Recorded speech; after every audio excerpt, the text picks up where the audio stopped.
So I hope that you have answered all the 10 questions within 15 minutes. This is the part 17 of ISRO Technical Assistant Mock Test Series.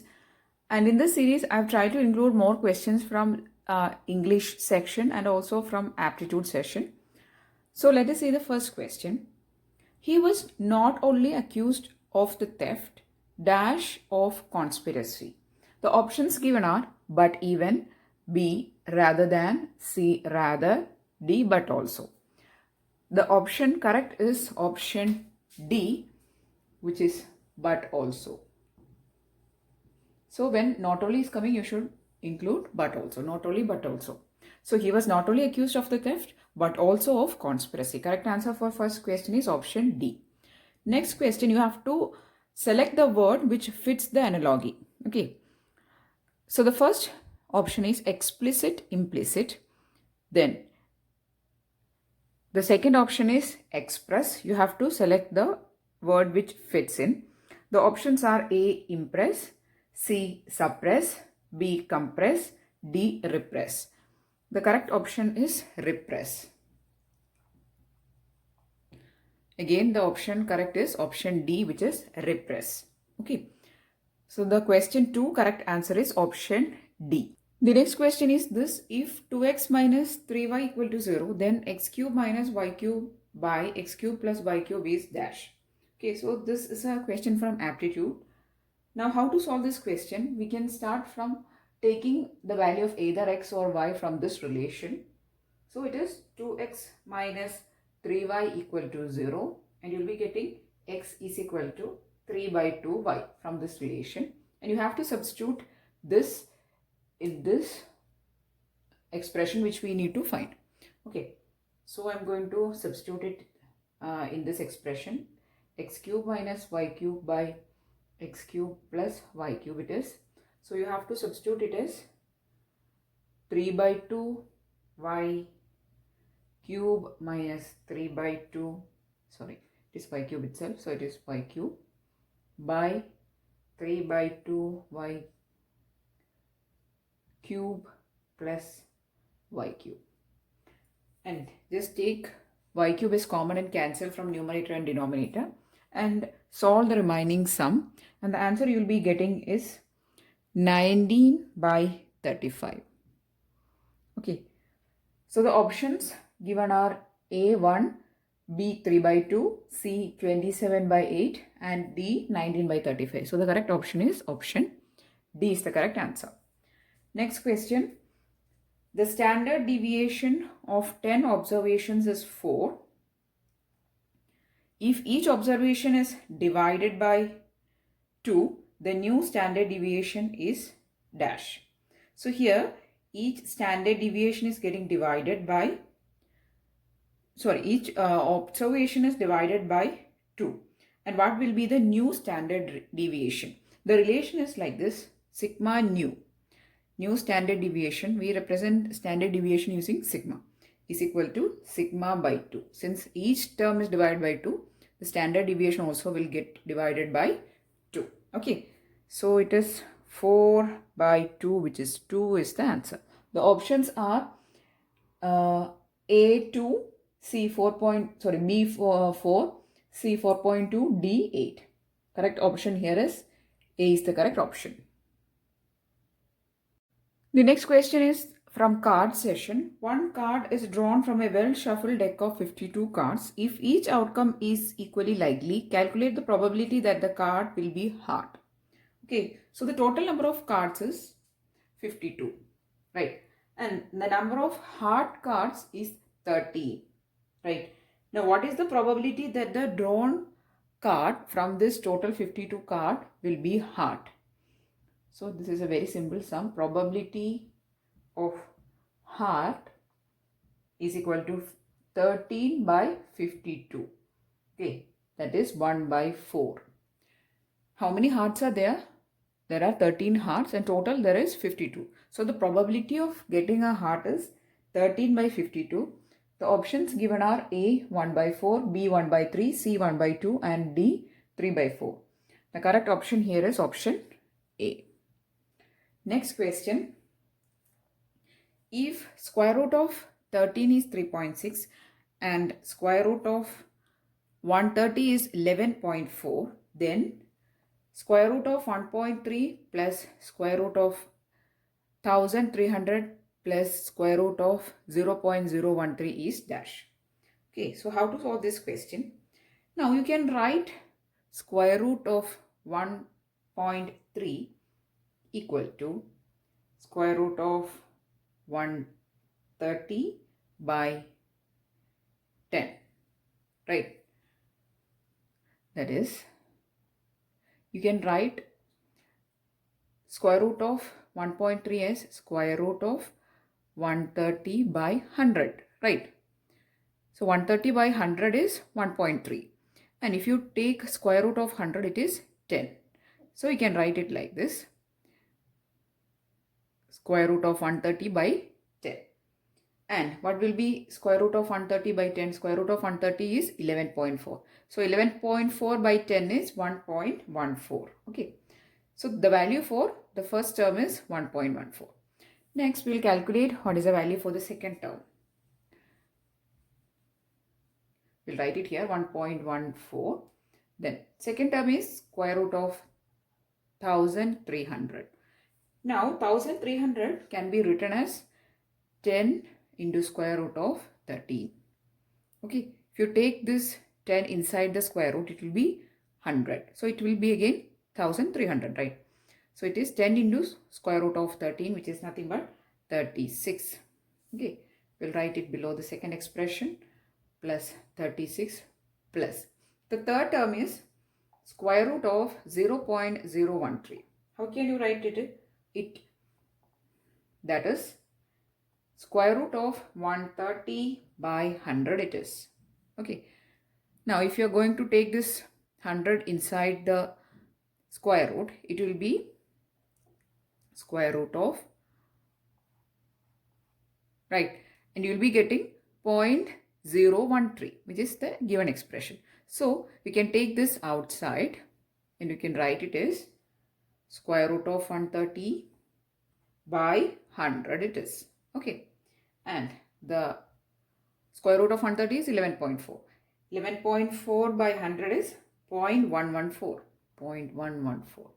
So I'm going to write it here, 0.114. So we have obtained the values for all the three required terms. Now we need to sum the three terms. So you can sum 1.14 plus 36 plus 0.114, and the sum you will be getting is 37.254. Okay, so this is the sum. You can write it here, 37.254 is the sum of these three terms. Okay, so the correct option here is option B is the correct answer, 37.254.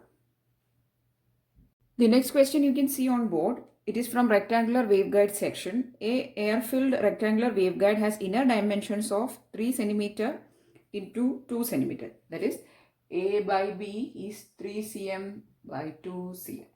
Okay.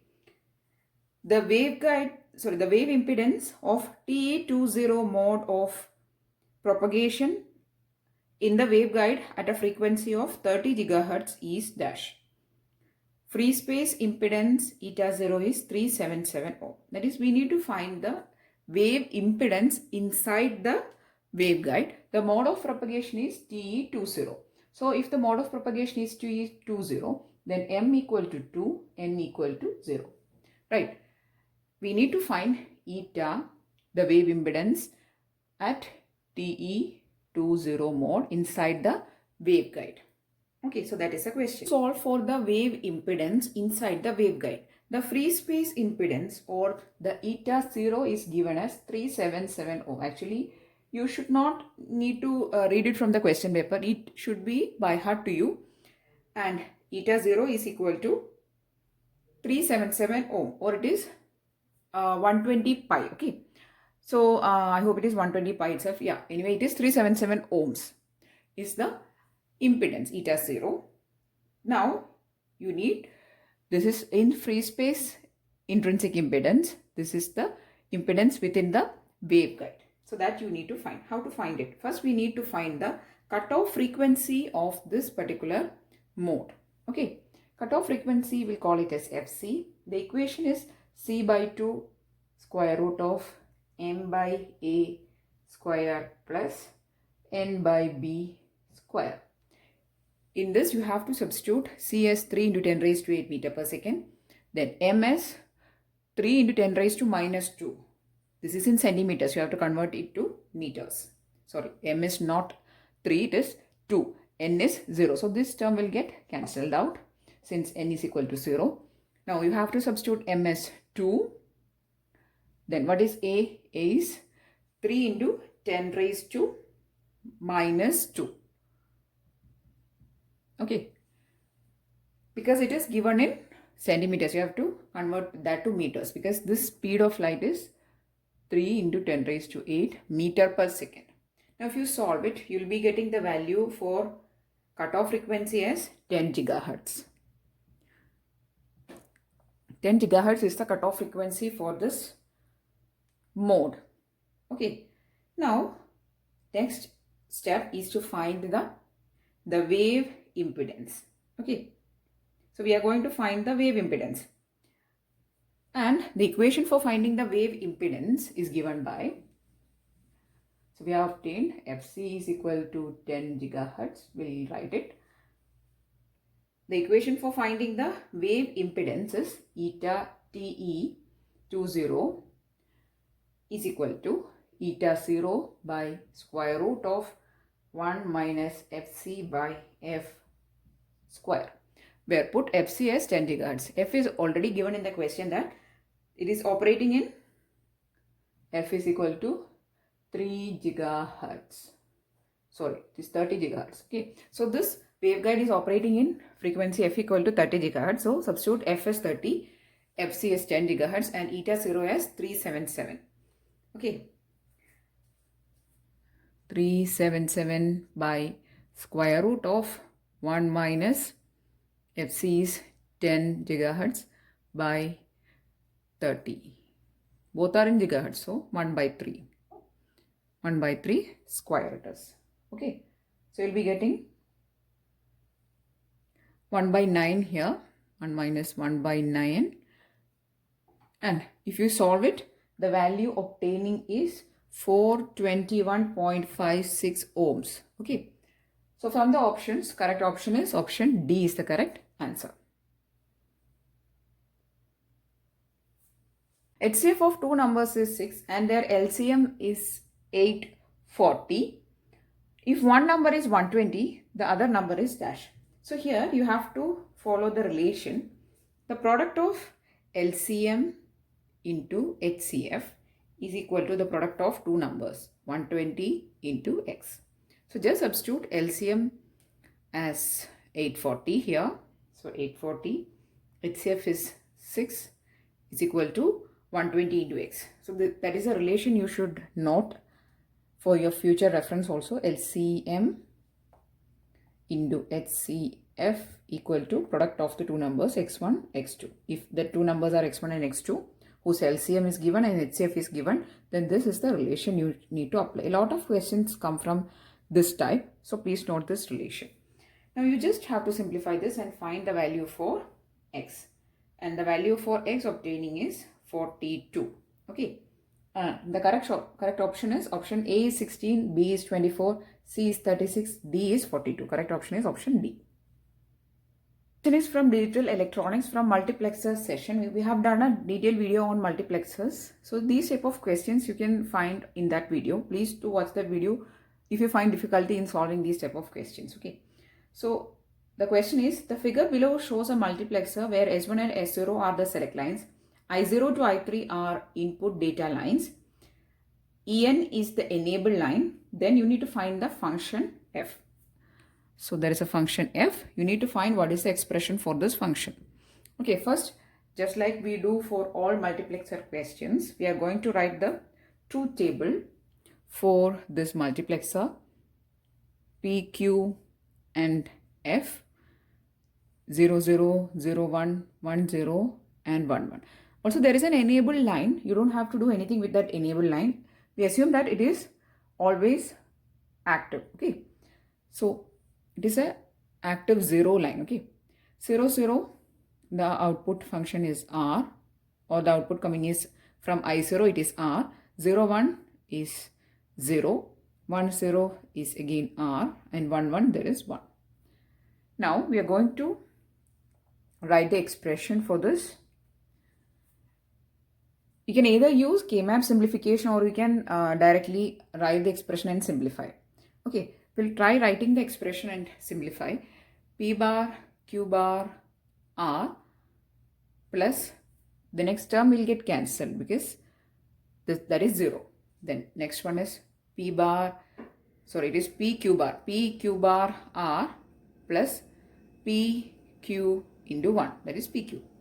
Now from these two terms, you can take a Q bar R is common, right? So it is a Q bar R into P plus P bar. So P plus P bar is 1. So it will be Q bar R plus PQ. Okay, so that is the expression which we are obtaining. PQ plus Q bar R. Okay, so from the options, the correct option coming is C. In the option it is given like PQ plus Q bar R. Okay, PQ plus Q bar R. So I am telling it once again. You can either go for K-map simplification, or you can directly write the expression from the truth table. Okay, I've just removed so that it is not relevant, but there is a 0, 1 here. Okay, which is giving a 0 output. Okay, so you can either write the expression and then you can simplify, or from this you can draw a truth table, 3 variable truth table, P, Q and F, and then you will be writing the expression for F. Okay, so that way also you can do, or by this way. I think this is a simple sum. You don't need to go for K-map and all. You can directly write the expression and simplify. The next question is from state diagrams of digital electronics. So some people do tell me that when facing some questions that is not included in the diploma syllabus. So if you find any those questions, I would request you to please do ignore those questions. Okay. So this is a question from state diagrams. So the state diagram of a sequence detector is shown below. The state S0 is the initial state, and the sequence detector, if output is, and it is a sequence detector, and if output is 1, means the sequence is detected. Okay. Now they have given the state diagram in which you can see the question on board, and also I have drawn the state diagram for your reference. So they have given a state diagram and they are given some statements when the state diagram will produce an output 1. That is the question. The option, the sequence 01010 is detected. Option B, the sequence 01011 is detected. Option C, the sequence 011110 is detected. The sequence 01001 is detected.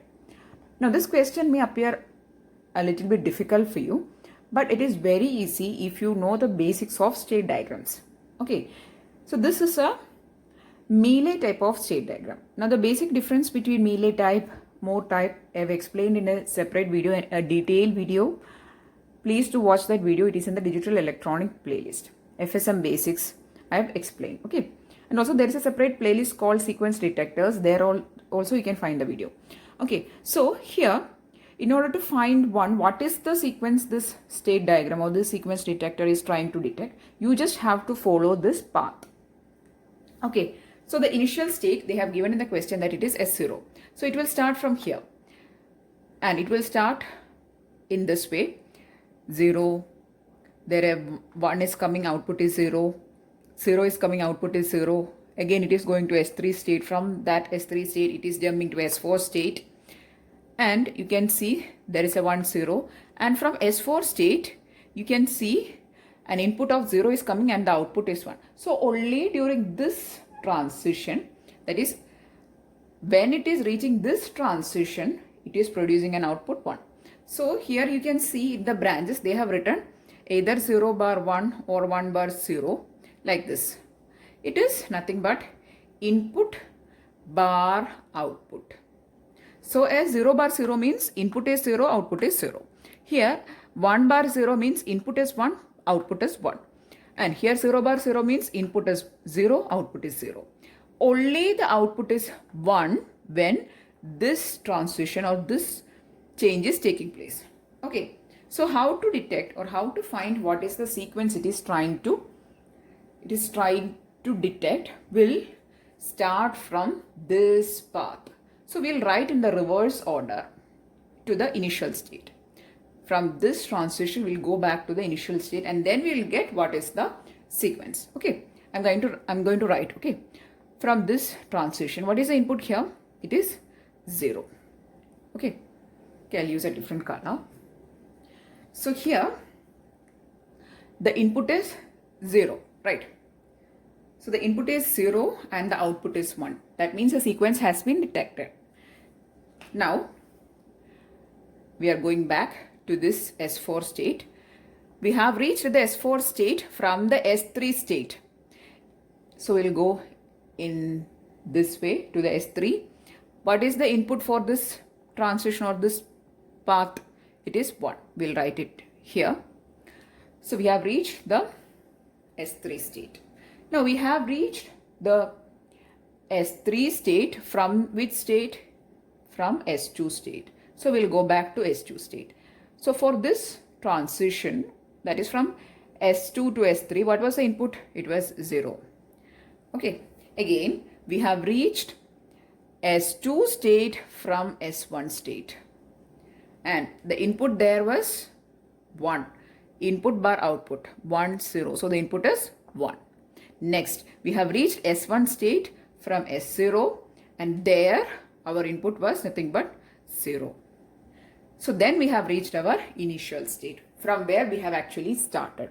So this is the path of detecting your sequence.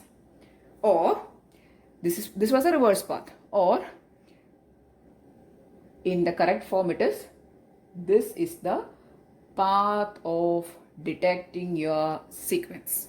Okay, I hope it is clear. Now this is the sequence we are detecting. We have written from the reverse order. Now in the correct order it is 0, 1, 0, 1, 0 it is. Okay, so the sequence, this sequence detector is trying to detect is 0, 1, 0, 1, 0. So was it difficult for you to solve? No. Only thing is that you should understand the concept of a finite state machine or state diagram. Here we have to only find what is the sequence this sequence detector or this state machine is trying to detect. So we have to start from the point when it is actually detecting the sequence. It is at this point because only then the output is 1. So we'll follow the reverse path and then we'll be getting our sequence. These type of questions will be normally very easy only because while seeing the state diagram and all, most of the students will skip the question, but the question will be actually very simple. So if you go for GATE exams, for technical assistant people, you don't have to attend GATE exam, but I'm just generally talking. For GATE exams also, they are keeping these type of questions which may appear very difficult. By seeing the figures and everything, the students may skip the question without even reading the question. But the questions will be actually very simple. Anyway, the correct answer for this question is option A, when the sequence 0, 1, 0, 1, 0 is detected. Correct answer here is option A. So this was our 10th question. So I really hope that you found this video useful. I really hope that you could gain some new information from this video. If yes, please do give it a thumbs up and also share these videos with maximum of friends who's preparing for technical assistant examinations for any location of ISRO. And please do tell them to subscribe also, okay? And if you want more videos, please do subscribe to the channel. Thanks for watching and keep on watching.